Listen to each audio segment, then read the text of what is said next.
Welcome to Lyra Echo Stories, where every story echoes emotions, memories, and hidden truths. Step in and feel the echo of every tale. The week before my brother's wedding, I closed a $4.2 million compliance deal with the city of Charleston. I wrote the proposal.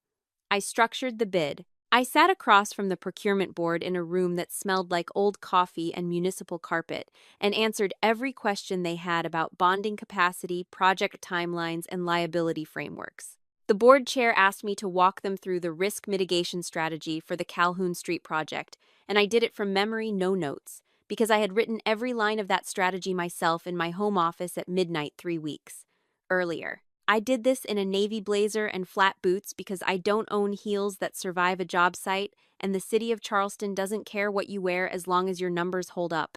My numbers always hold up. I have been the general counsel and operations director of Whitfield and Sons General Contracting for 8 years. I built the software that runs every active project. I personally guaranteed the surety bonds that allow us to hold public contracts. I cultivated the client relationships that grew a $3 million residential outfit into a $30 million commercial operation. My brother Derek is the president. His name is on the building, his face is on the website. And on Saturday, June 15th, his new wife seated me in the kitchen of the Middleton Place carriage house with the catering staff at a folding table between a man refilling chafing dishes and a woman arranging dessert plates. She gave me a place card. It said Nadia in cursive propped against a water glass with a smudge on the rim. I should tell you how I ended up in that kitchen, but the truth is I'd been in that kitchen my whole life. They just finally gave me the chair to prove it. I was 23 when I joined the family business. Fresh out of law school at the University of South Carolina, a computer science degree from Clemson underneath that, and the kind of energy that comes from believing your family will see what you're worth if you just work hard. Enough. My father, Earl Whitfield, started the company in 1994 with one pickup truck and a handshake reputation. Residential jobs. Deck replacements, bathroom renovations, the occasional kitchen gut job for someone in the neighborhood who'd heard Earl was fair and showed up when he said he would. By the time I graduated, the company was doing about $3 million a year, all residential, all dependent on my father's personal relationships and my brother's ability to shake hands and make people feel like they were getting more than they were paying for. Derek was 26, then already installed as project manager, already posting photos of himself on job sites he visited for 20 minutes. He had this gift for the visible parts of the business. The handshake that made a subcontractor feel like family. The toast at the client dinner that sounded spontaneous but was the same 3 jokes he'd been rotating for years. The grin he wore in every company photo, the one that said, "Trust me, I'm the guy in charge." And he was good at it. I won't pretend he wasn't. Derek could walk onto a job site and make a foreman who was 3 weeks behind schedule feel like they were winning. He could sit across from a building inspector and turn a citation into a conversation. That was real. That mattered. What Derek was less good at were the parts nobody photographs.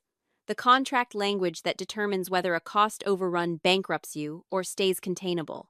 The insurance riders that protect against third-party liability on public works projects. The compliance documentation that separates a company that wins city bids from a company that gets blacklisted. The bond applications, the permit filings, the tax filings, the regulatory audits, the annual reports to the Secretary of State. That was my job from day one. My father called it the paperwork side, and the phrase stuck like a label on a file cabinet. I would spend 11 hours restructuring the company's LLC operating agreement to allow for commercial bonding, and my father would pat my shoulder and say, "Thanks for handling the paperwork, baby girl." I would negotiate a $100,000 reduction in our insurance premiums by rewriting the liability framework, and Derek would mention at dinner that Nadia did some paperwork stuff that saved us some money, I think. The word paperwork was a cage, and every time someone used it, the bars got a little tighter. 2 years into my time at the company, I started building Project Core. I wrote the first line of code on a Saturday morning in the second bedroom of my apartment, the carriage house I rented on Trad Street in downtown Charleston. The company was using a combination of spreadsheets, sticky notes, and Derek's memory to track a growing portfolio of commercial projects, and I could see the wall we were going to hit. You can run 3 residential jobs on spreadsheets and handshakes. You cannot run 12 commercial projects worth a combined $15 million on spreadsheets and handshakes. Someone was going to miss a compliance deadline. Someone was going to lose a permit. Someone was going to send a crew to the wrong site on the wrong day, and the city was going to pull our bonding eligibility, and everything my father had built over 30 years was going to collapse because nobody was willing to invest in systems. So I built the system myself. Project Core. Proprietary project management software that handles scheduling, compliance tracking, document management, permit workflows, daily crew assignments, and real-time budget monitoring. I wrote it on my own laptop, on my own time, using my own Clemson computer science education and 6 months of late nights. Every project manager in the company logs into it every morning. Every inspector pulls permits through it. Every subcontractor receives daily assignments through it. The foremen check it before they start their trucks. The accounting department runs payroll reports through it. Project Core is the circulatory system of a $30 million company, and I built it in a spare bedroom. I wrote the licensing agreement myself. Whitfield & Sons uses Project Core under an exclusive internal license that I, as the sole developer and intellectual property owner, granted to the company. The license is renewable annually. Termination requires 72 hours written notice from either party. I wrote that termination clause at 2 in the morning on a Tuesday, running on cold coffee and the last of a bag of peanut M&Ms, and it was just good legal practice. Standard language. You always build an exit into a license agreement. That's not a trap. That's competence. Derek asked about it once, about 3 years ago. He called me on a Thursday afternoon while I was reviewing a bond application. Hey, that software thing you made. Can we get Chad to update it? He's pretty good with computers. Chad was a 22-year-old intern who had fixed the office printer by turning it off and turning it back on. I told Derek that the source code was proprietary and that I handled all updates personally. He said, "Okay, cool," the way you say "okay, cool" when someone tells you something you've already stopped listening to and hung up. The surety bonds required a different kind of commitment. 5 years before the wedding, the company was trying to pivot from residential to commercial work. Commercial construction in South Carolina requires performance and payment bonds for any public project over $100,000. The bonds guarantee that if the contractor fails to complete the work, the bonding company steps in. But to get bonded, you need a personal guarantor, someone with the financial depth and professional credentials to back the company's obligations with their own assets. No bonding company would touch us. Whitfield & Sons had the revenue history, but not the financial depth. Derek's personal credit was wrecked from a boat he'd financed in a moment of optimism and a condo he'd walked away from during the 2016 market dip. My father's retirement accounts were already leveraged against the company's line of credit. The bonding agent, a woman named Pauline Greer, who had been in the surety industry for 30 years and had seen every version of this conversation, looked across her mahogany desk at me and folded her hands. Someone has to personally guarantee these bonds. You understand what that means, Miss Whitfield. If Whitfield & Sons defaults on a bonded project, you are personally liable. Your assets, your savings, your credit rating, your future earnings, everything. I looked at the document. 12 pages of indemnification language, the kind I could have written myself because I had spent 3 years studying exactly this kind of language. I picked up the pen. My father stood behind me in that office. His hand came down on my shoulder after I signed heavy and warm, and he said, "Your brother's lucky to have you." I held on to that sentence for years. I pressed it into my memory like a flower between pages and took it out whenever the weight of everything else got heavy. "Your brother's lucky to have you," he said it once. He meant it, I think, in that moment in that office, watching his daughter take on personal financial liability so his son could be president of a company that builds things. He just never said it again. And when he introduced us at industry dinners and Chamber of Commerce events, it was always, "This is my son, Derek the president, and my daughter, Nadia. She helps out with the legal stuff. She helps out," as if I were a neighbor who stopped by on weekends to sort mail. The rehearsal dinner was on a Friday evening in June at the main house at Middleton Place. The kind of venue that costs more to rent for a weekend than most people in Charleston earn in 3 months. Live oaks draped with Spanish moss. Candlelight reflected off the Ashley River. String lights threaded through the trees like someone had tried to decorate the sky.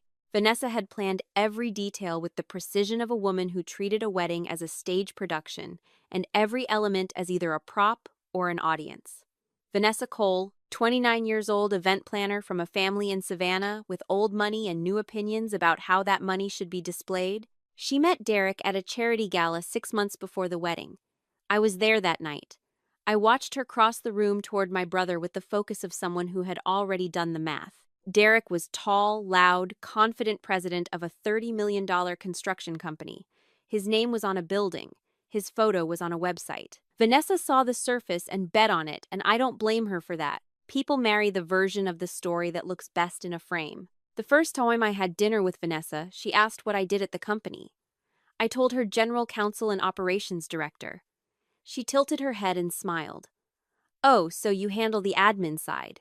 That must keep you so busy. Before I could respond, she turned to Derek and asked about the new project in Mount Pleasant, and I sat there with my wine and my job title and watched it dissolve like sugar in water. Admin side. The paperwork cage had a new name now. I arrived at the rehearsal dinner in a slate blue dress that Simone had helped me pick out at a boutique on Upper King Street. Simone Carter. My best friend since law school, corporate attorney at a mid-sized firm in Charleston, the sharpest person I know, and the only one in my life who has never confused my quiet for compliance. She tried on the dress first to make sure it didn't look like a judicial robe, her words. It didn't. It looked like something a woman wears when she wants to feel like herself in a room full of people who only see the version of her they've assigned. At the rehearsal dinner, I found my parents near the bar. My father was telling a story about the early days of the company. My mother, Gloria, stood beside him in a cream-colored dress, her hand on his arm, her smile fixed and warm, a performance of comfort rather than an expression of it.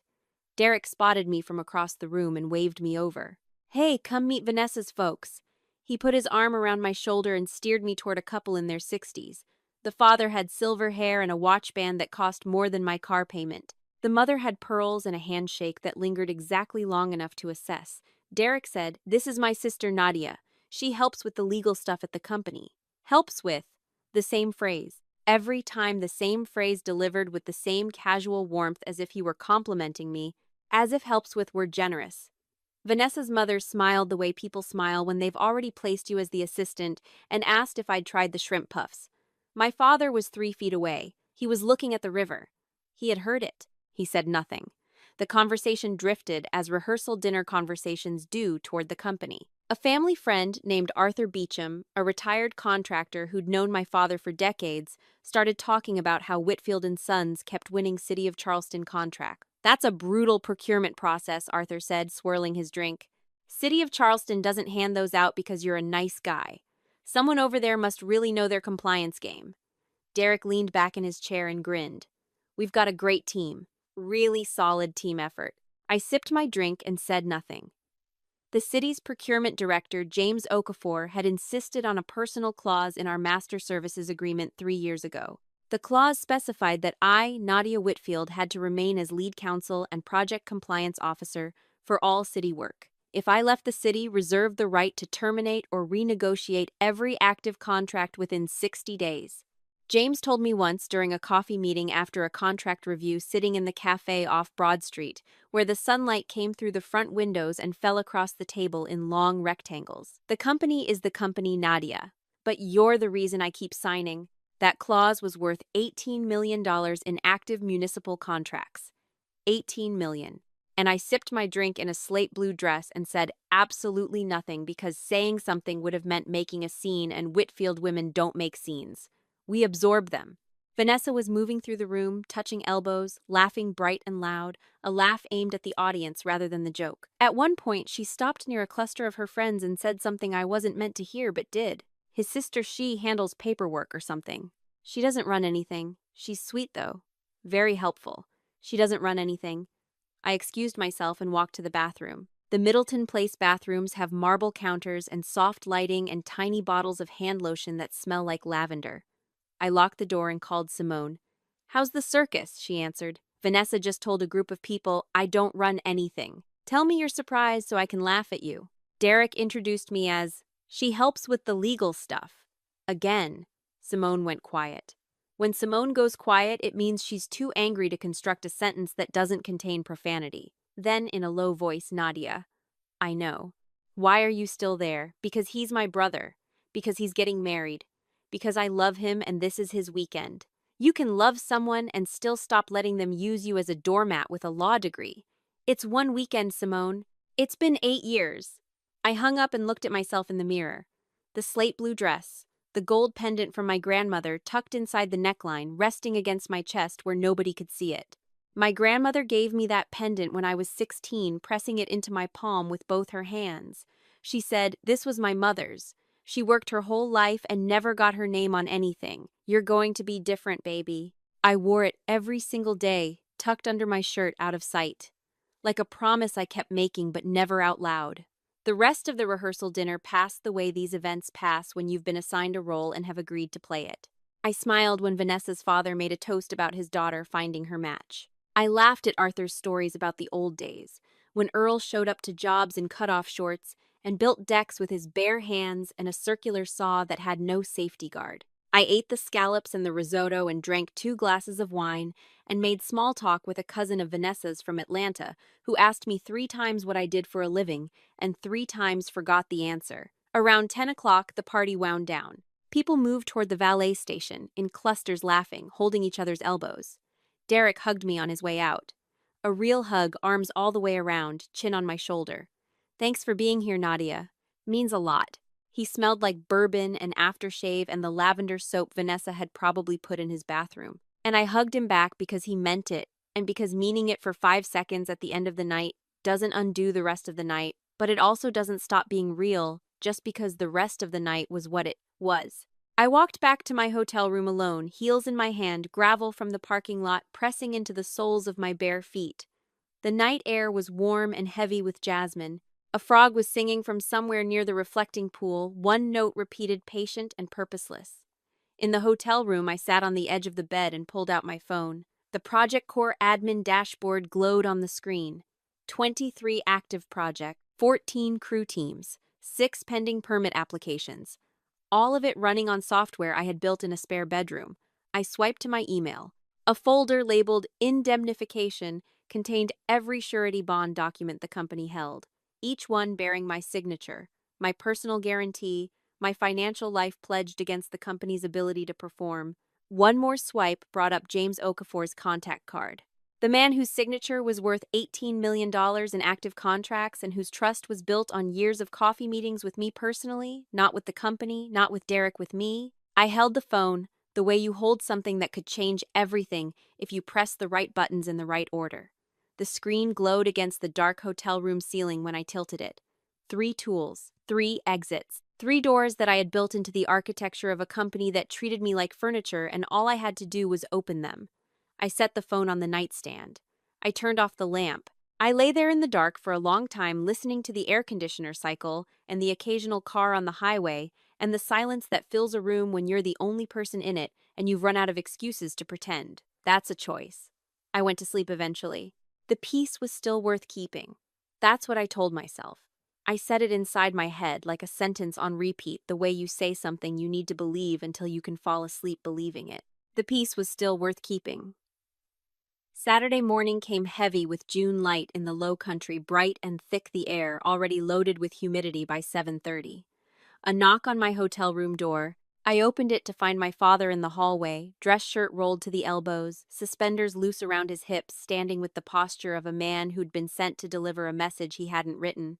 "Morning, baby girl. Morning, Dad." He looked past me into the room like he was searching for something to comment on, then back at me. "Big day for your brother. Let's keep everything smooth, all right. No complications." "When have I ever been a complication, Dad?" He opened his mouth, closed it, looked at the carpet between his shoes, a pattern of gold diamonds on burgundy that neither of us was actually seeing. He patted my arm, the same gesture he'd used in the bonding office 5 years ago, the gesture that said, "I see you, but I will not say it in words that anyone else can hear," and he walked back down the hallway. My mother stood at the far end near the elevator watching. She didn't come closer. She didn't wave. She turned and followed him. No complications. When I was 15, my father drove to a construction industry banquet with Derek in the passenger seat. I asked to come. He said, "It's not really your kind of thing, baby girl. You'd be bored." I stayed home and read the industry magazine that came in the mail. When I was 17, I told him I was going to study computer science and law so I could modernize the business. He said, "That's sweet, Nadia, but Derek's going to run things. You could help him out, though, on the paperwork side." The paperwork side. And now, on the morning of Derek's wedding, the message was the same message it had been for 16 years. Make yourself small so your brother can stand tall. The ceremony was beautiful. I will give Vanessa that much, and I mean it as genuine credit, because I am not a person who withholds credit, even from people who withhold it from me. The Middleton Place Gardens in mid-June, late afternoon, the light turning everything amber and gold. The live oaks cast shadows long enough to lie down in. The officiant stood beneath an arch, woven with white peonies and trailing greenery, and the string quartet played something slow and classical, something that made the air feel more serious, more permanent. I sat in the third row behind Vanessa's family. My mother was in the front row with my father, both of them looking straight ahead, my mother's hand folded over, my father's on the armrest. Nobody had asked me to sit in the front row. Nobody had suggested it. I simply wasn't considered front row family, and I'd learned a long time ago that fighting for a seat at the table required more energy than the seat was worth. Or so I told myself. Derek cried during his vows. Real tears, the kind that come from a place you don't rehearse and can't fake. His voice broke on the word forever, and he laughed at himself, rubbing his eyes with the back of his hand, and the audience laughed with him the way people laugh when they're moved and don't want to admit it. Vanessa reached up and touched his face, and the photographer crouched to get the angle, and the shutter clicked 3 times. That image was going to end up framed on their mantel in a silver frame that Vanessa had already picked out. I cried too. Quietly in the third row with my hands folded in my lap and my tears running down my cheeks and dripping off my jawline onto the bodice of the slate blue dress. Because I love my brother. That's the part people don't want to hear in a story like this. They want the villain to be a villain from the opening line. But Derek split his Kit Kats with me when we were kids and always gave me the bigger half. He taught me to ride a bike in the driveway of our first house on James Island, running beside me with his hand on the seat, yelling, "You got it, Nadia, you got it," until I did. When I passed the bar exam, he took me to Husk for dinner and sat across a table lit by a single candle. "You're the smartest person I know, Nadia." He meant it that night. I carry that sentence next to the one my father said in the bonding office, 2 small true things in a long inventory of erasures. The cocktail hour was on the terrace overlooking the Ashley River, past hors d'oeuvres on silver trays. A bartender making custom cocktails named after the bride and groom. The golden hour light turning every surface into a warm photograph. Derek was holding court near the bar, a bourbon in one hand and Vanessa's waist in the other, surrounded by her family and a few of his construction crew leaders. I stood near the railing and listened. "We just landed an $8 million contract with the city," Derek was saying, his voice carrying the way it always carried the voice of a man who has never had to ask whether the room was listening. "Biggest single job in company history, the Calhoun Street renovation. Full commercial build-out. Should take us 18 months. $8 million. The bond for that contract was in my name. The compliance plan bore my fingerprints on every page. The relationship with the procurement office existed because I had spent 3 years building it, one meeting at a time, one audit response at a time, one late-night email revision at a time. Derek landed that contract the way a man lands a fish that someone else hooked, fought, and reeled in before placing it gently on his line. I drifted from the terrace toward the carriage house where the reception would be held. Exposed brick walls. Long farm tables draped in white linen, each one set with white plates and more silverware than any meal requires. The seating chart was displayed on a large framed board near the entrance, calligraphy names arranged in neat clusters under table numbers. I scanned for mine. Table 1, Derek and Vanessa Whitfield. Earl and Gloria Whitfield. Charles and Marguerite Cole, parents of the bride. Table 2, Vanessa's college sorority sisters. Table 3, Derek's groomsmen and their dates. Tables 4 through 8, extended family business associates, family friends. Arthur Beecham and his wife at table 5. Vanessa's cousin from Atlanta at table 6. I scanned every table. I read every name. Some of the names were familiar. Most of them were Vanessa's people. My name was not on any of them. A wedding coordinator stood near the kitchen entrance, a young woman with a headset looped around her neck and a clipboard pressed against her chest. I approached her. "Excuse me. I'm Nadia Whitfield, the groom's sister. My name doesn't seem to be on the seating chart." She checked her clipboard, turned a page, turned another. Her finger ran down a column of names, and when it stopped, her face performed the kind of micro-adjustment that people make when they've been trained to deliver bad news pleasantly. "You're in the overflow seating, Miss Whitfield. Through that door." She pointed toward the kitchen. "The kitchen. It's a secondary dining area. We set it up for additional staff and a few extra guests. The bride arranged it personally." Vanessa had looked at the seating chart, seen my name, and moved it to the kitchen. She hadn't forgotten me. She had categorized me. Staff. Admin. The sister who does paperwork. You seat those people with the caterers. I walked through the kitchen door. The space was what you'd expect from a catering kitchen at a historic venue: stainless steel, counters, industrial ovens, the smell of roasted chicken and warm rosemary bread. A long folding table had been pushed against the far wall, covered with a paper tablecloth, the kind with the plastic backing that sticks to your forearms in humidity.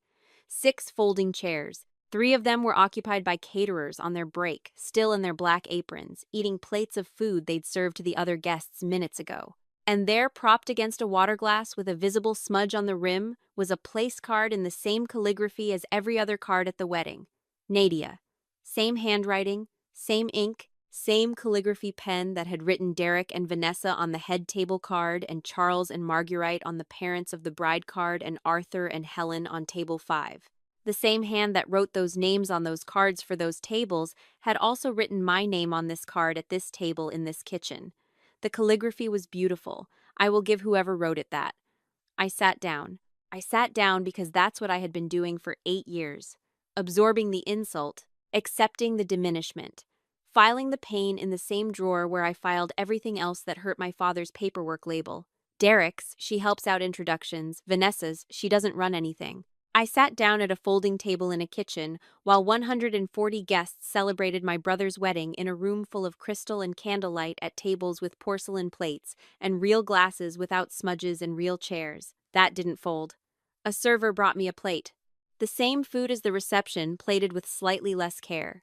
She set it down and paused. Her eyes moved from the place card to my dress to the pendant visible above my neckline. Are you with the catering company? No. I'm the groom's sister. Her face changed, something between confusion and pity. She said, "Oh," very quietly and walked away. My phone buzzed.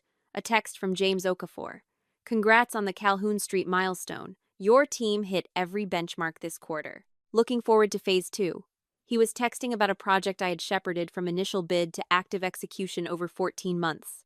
A project Derek would claim at the next industry dinner. A project that existed because James trusted me personally to deliver what I promised. I stared at the screen. Then I stared at the folding table. Then I stared at the kitchen door closed, now the faint sound of jazz and laughter leaking through the gap at the bottom. Something shifted. I wish I had a poetic way to describe it, a metaphor that would make it feel literary and earned. But it wasn't poetic. Something that had been bending for 8 years stopped bending and broke. It was not rage. Rage is loud and temporary, a fire that burns through fuel and leaves ash. This was structural. The way a load-bearing wall doesn't crack with drama or noise. It just reaches its capacity, and then the math changes, and what held up the building a moment ago is now the reason the building is coming down. I stood up. I pushed back the folding chair. The metal legs scraped against the kitchen floor. The caterers looked up from their plates. I walked to the kitchen door and opened it. The ballroom was golden. Candles burning on every table, their light reflected in the silverware and the wine glasses and the polished surfaces that Vanessa had spent 6 months selecting.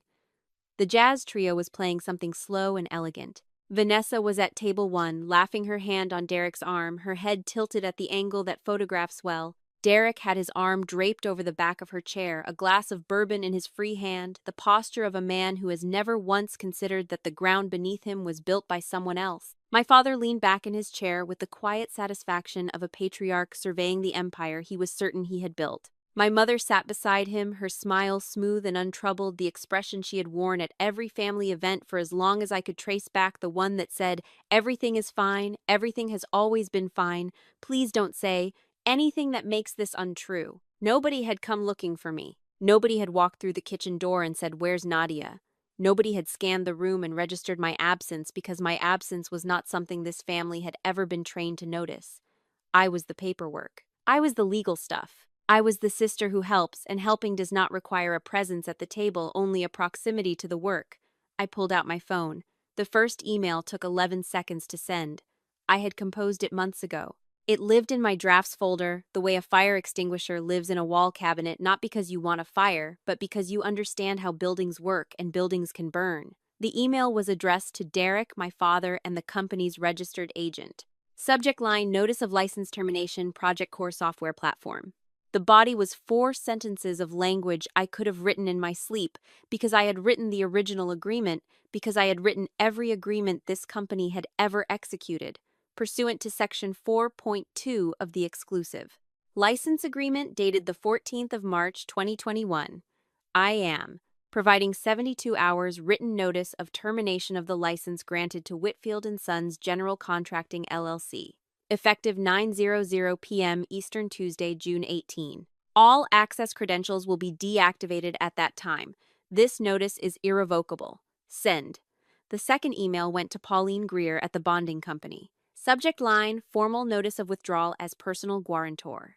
I was withdrawing my personal indemnification from every active surety bond held by Whitfield & Sons. Under the terms of the General Indemnity Agreement, the bonding company had to be notified of any change in the indemnitor's status. My withdrawal would not void the bonds overnight, but it would trigger an immediate review. Pauline would read this email on Monday morning, and she would pick up the phone and call me, and I would confirm it, and she would begin the process that every bonding agent dreads: reassessment.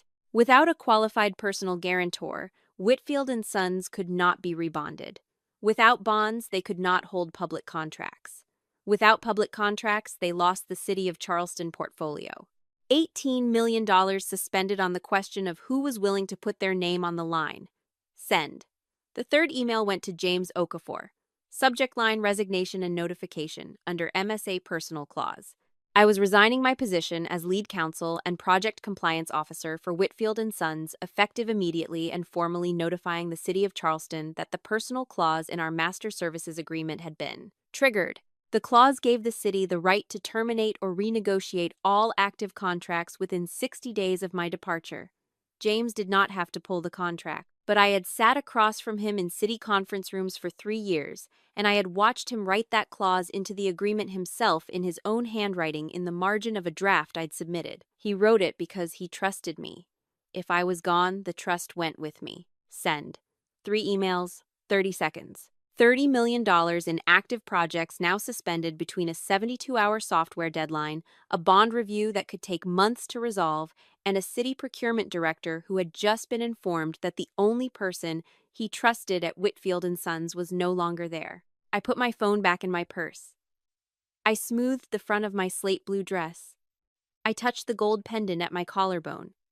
And I walked across the ballroom floor to table 1. Derek saw me first. His face opened into the smile he always gave me, the one that was 50% affection and 50% the confidence that comes from never having to wonder whether you're welcome. Hey, Nadia, having fun? Congratulations, Derek. I looked at him, then at Vanessa. Beautiful wedding, Vanessa. Everything is gorgeous. Vanessa turned. Her smile was polished and automatic. Thank you, sweetie.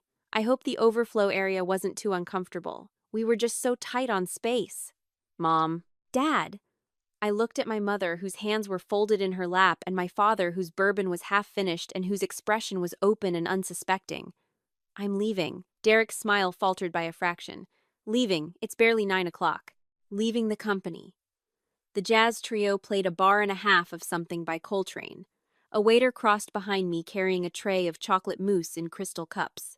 Vanessa's mother at the far end of the table set down her fork. My mother's hands tightened in her lap, knuckles pressing against each other. 3 seconds of silence. Maybe 4. Maybe a lifetime compressed into the space between one heartbeat and the next. Derek tilted his head. It was the same tilt he gave me when I brought up contract language at dinner, or mentioned a compliance deadline during a family barbecue, or tried to explain why the bonding requirements mattered. The tilt that said, "You're making this more complicated than it needs to be. Come on, Nadia. Don't make this a thing. We'll talk about it Monday." Then his phone buzzed. He glanced down at it the way you glance at a phone during a conversation, casually already planning to dismiss it. Then his eyes stayed on the screen. Then my father's phone buzzed.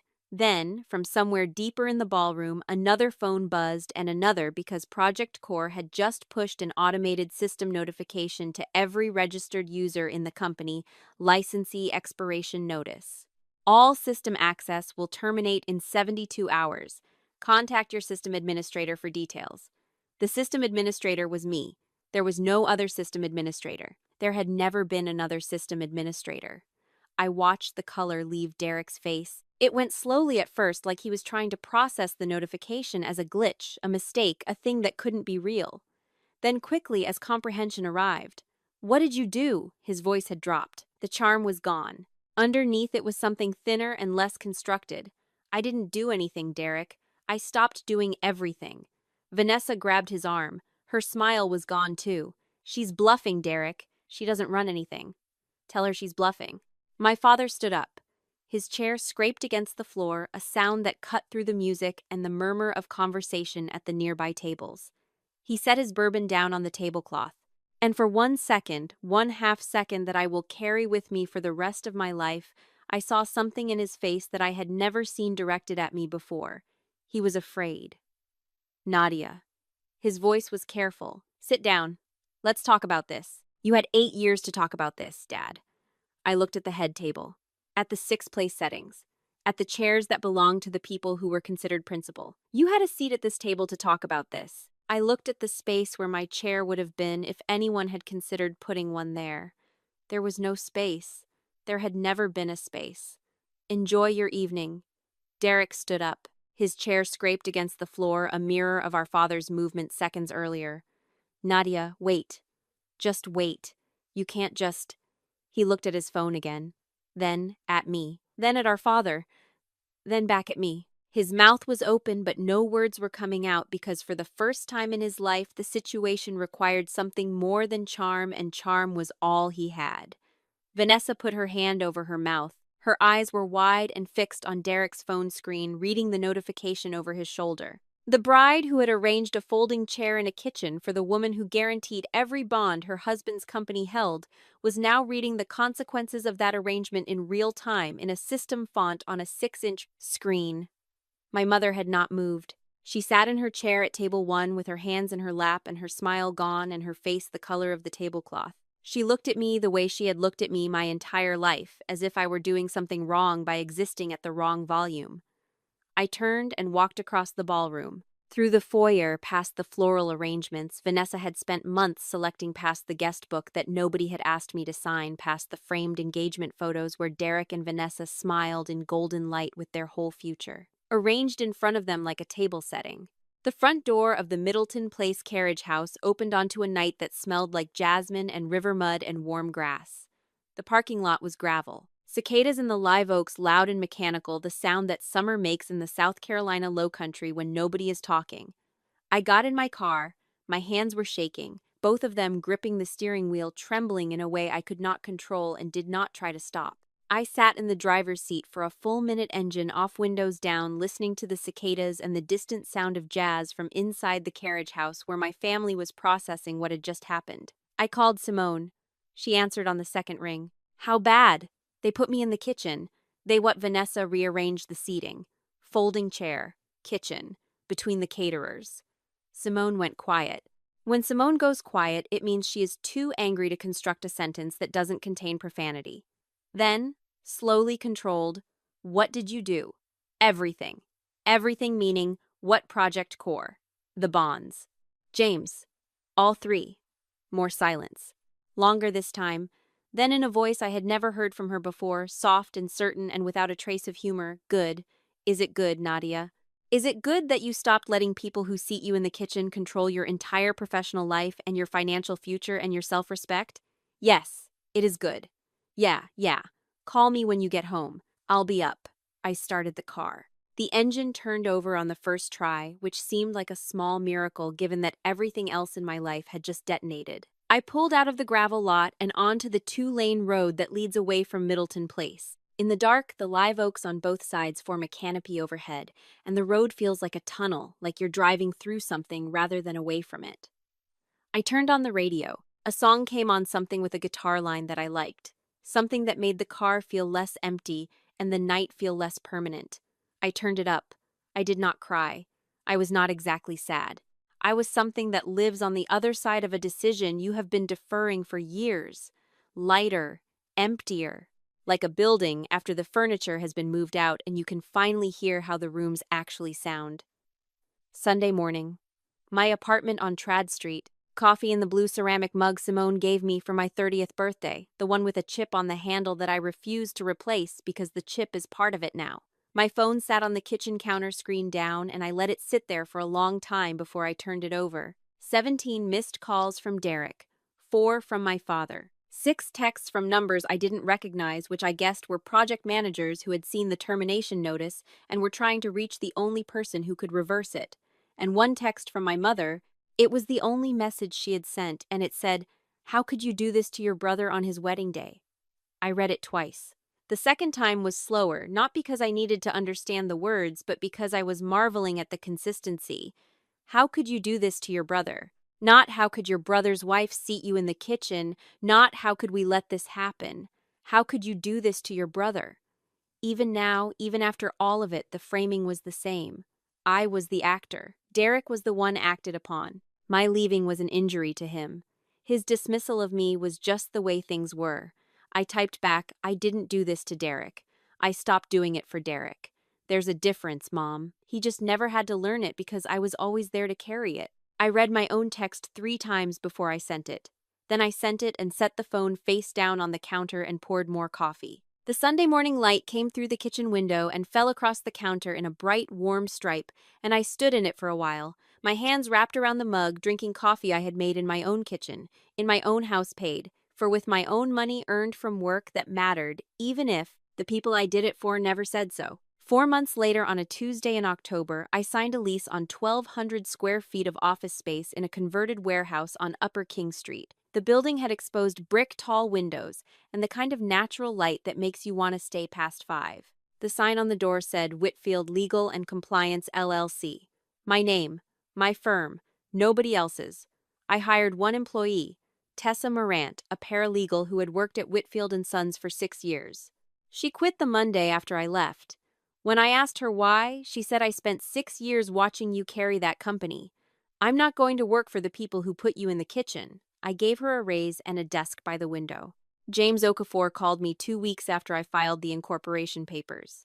"I heard you went out on your own," he said. His voice carried a warmth that had nothing to do with pity and everything to do with professional respect. "I've got a compliance consulting contract that needs someone who actually reads the fine print." Interested, he was my first client. The city of Charleston had terminated the master services agreement with Whitfield & Sons 38 days after my resignation triggered the personal clause. The contracts were rebid. James recommended me personally as an independent compliance consultant for the city's new construction projects. The contract was $400,000 a year, small compared to the empire I had built for someone else. But the name on the contract was mine, and nobody was going to crop me out of the signing photo. The family company shed revenue the way a tree sheds leaves in a drought. $30 million dropped to roughly $6 million within 4 months. The Project Core license expired on schedule. Derek's new attorney, hired from a mid-size firm in Columbia, spent 3 weeks trying to build a replacement system and produced something that the project managers described as functional, the way you describe a car with no air. Conditioning as functional. The surety bonds were canceled after Pauline Greer's review confirmed that no remaining member of the Whitfield family could qualify as a personal guarantor. Without bonds, the company could not bid on public contracts. Without public contracts, Derek was back to residential renovations, the deck replacements, and bathroom remodels that my father had started with 30 years ago. An empire returned to the foundation it had always rested on because the person who built every floor above it had walked away and taken the architecture with her. I did not gloat about any of this. I noted it the way you note whether it happened, it was always going to happen, and pretending otherwise was never going to change the forecast. My father called 3 months after the wedding, a Tuesday evening in September. I was at my new desk reviewing a contract for Tessa to file the gold pendant from my grandmother, resting against my collarbone, visible outside my shirt where anyone in the room could see it. "Nadia." "Dad." A long pause, the sound of him breathing. He was not a man built for conversations like this. He had spent 62 years communicating through hand pats and half sentences and the assumption that his presence was enough. He cleared his throat. "I should have taken you to that banquet." I closed my eyes. 15 years since I pressed my face to the window and watched his truck pull out of the driveway with Derek in the passenger seat. 15 years since my mother told me to stop pouting because my brother needed it more than I did. "Yeah, Dad, you should have." Silence. Then, "Your mother wants you to call her." "I know." Will you? I don't know yet. He didn't push. We sat on the line for another 10 seconds breathing, and then he said goodbye and hung up. It was not an apology. It was not enough. But it was the first time in 15 years that he had acknowledged the thing he'd done, without wrapping it in a joke or a dismissal, and I held on to it the way I hold on to all the small true things carefully, without expecting more to follow. Tessa asked me once during a late afternoon when the work was done and we were eating peanut butter crackers from the vending machine down the hall if I missed the old company. I told her the truth. I missed the scale. I missed the feeling of 23 projects running simultaneously, the complexity of it, the way a problem at one job site would ripple through three others, and I'd have to solve the cascade before it reached the client. I missed being the engine of something large. But I did not miss being an engine that nobody acknowledged was running. There is a difference between building something big and building something yours, and I was learning that the second one fits better even if it's smaller. I hung a photograph on the wall across from my desk. Black and white, 1968. My grandmother at 31 my age now, standing in front of a house she cleaned but did not own, wearing a dress she had sewn from fabric she bought at the discount store on Rivers Avenue. She was holding my mother's hand. My mother was too, squinting at the camera, unaware that the woman holding her up would spend the next 40 years holding everyone up without her name appearing on a single deed document or paycheck stub. My grandmother worked 3 jobs. She raised 4 children. She never got her name on anything. She gave me a gold pendant and said, "You're going to be different, baby." For 8 years, I almost wasn't. I almost repeated every pattern she couldn't break, pouring my intelligence into someone else's operation, building foundations that bore someone else's name, hiding my value under my shirt where nobody could see it, because some part of me had absorbed the lesson my family never said out loud: your worth is real, but it should stay invisible because visible worth in a woman makes the men around her uncomfortable, and keeping them comfortable is your actual job. Simone came by with lunch. She walked in without knocking the way she always did, carrying 2 containers of shrimp and grits from the place on Meeting Street that we'd been eating at since law school. We sat at my desk. She told me about a case she was handling, something involving a non-compete clause and a CEO who had been secretly consulting for a competitor. I told her the non-compete was probably unenforceable under the new FTC guidance. She said I was wrong about the timeline and right about the substance, which she announced was our standard ratio, and I laughed so hard I spilled coffee on the contract draft I'd been reviewing. Tessa handed me napkins from across the room without looking up from her monitor. Simone called me a disaster. The afternoon light came through the warehouse windows and turned the brick walls the color of warm clay. I have been thinking about what it means to build something that everyone depends on but nobody sees. For 8 years, I was the invisible architecture of my family's company. The contracts, the software, the bonds, the relationships with city officials and bonding agents and subcontractors and inspectors. Every beam and joist of that operation passed through my hands, and I let my family stand on the finished floor without ever asking them to look down and see who was holding it up. I told myself the work was enough. I told myself that if I built it well enough, the structure would speak for itself, and they would eventually look down and say, "Nadia did this." They never looked down. They put their furniture on my floor and their photographs on my walls and hosted their parties in my rooms, and when it came time to seat the guests, they put me in the kitchen.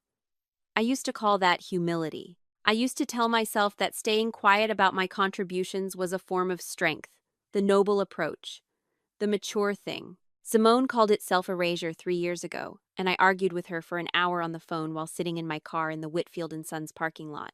I told her she didn't understand my family, that the dynamics were more complicated than she was making them sound, that sometimes love means accepting less, so the people you love can have more. She said, "That's not love, Nadia. That's a subsidy, and you're not a charity." She was right then, and I was not ready to hear it. She was right from the bathroom at the rehearsal dinner, and she was right in the parking lot when she said good, and she has been right about this for as long as I've been wrong about it. Self-erasure doesn't register as violence when you're the one doing it. It passes for generosity, for grace. And then, one day, you're sitting at a folding table in a kitchen at your own brother's wedding, eating off a plate that a server brought because she assumed you were staff, and you look up and you see yourself clearly for the first time in years. And what you see is a woman who was so committed to being invisible that she almost disappeared. I don't hate my family. I am suspicious of stories where the answer is that simple. I miss Sunday dinners at my parents' house on James Island, the smell of my mother's collard greens, my father dozing in his recliner during the fourth quarter of a Clemson game. I miss the version of Derek who split his Kit Kats down the middle and gave me the bigger half. I miss the version of us that existed before titles and salaries and $30 million turned my family into a hierarchy where my value was measured by how quietly I carried what nobody else was willing to lift. But I will not go back to the kitchen. I will not sit at a folding table and call it love. The gold pendant rests against my collarbone, now visible outside my shirt where anyone can see it if they look. My grandmother's mother wore it in a place where her name appeared on nothing. My grandmother wore it while cleaning houses that belonged to other families. I wore it hidden for 15 years. I am wearing it in the open now because some promises should not be kept in the dark. My name is on the door. My name is on the contracts. My name is on the lease, the bank account, the incorporation documents filed with the South Carolina Secretary of State's office. I built something smaller than what I built before, and it is entirely mine, and on the wall across from my desk is a photograph of a woman who never got to say that. The sky did not fall. The ground held. I am here in my own office, in my own name, and the afternoon light is warming the brick, and the coffee is good, and the work is mine, and for now, for the first time in a very long time, that is enough.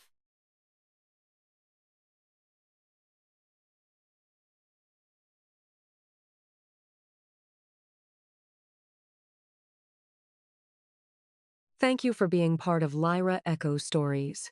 If this story stayed with you, don't forget to like, subscribe, and share, because every echo never truly fades.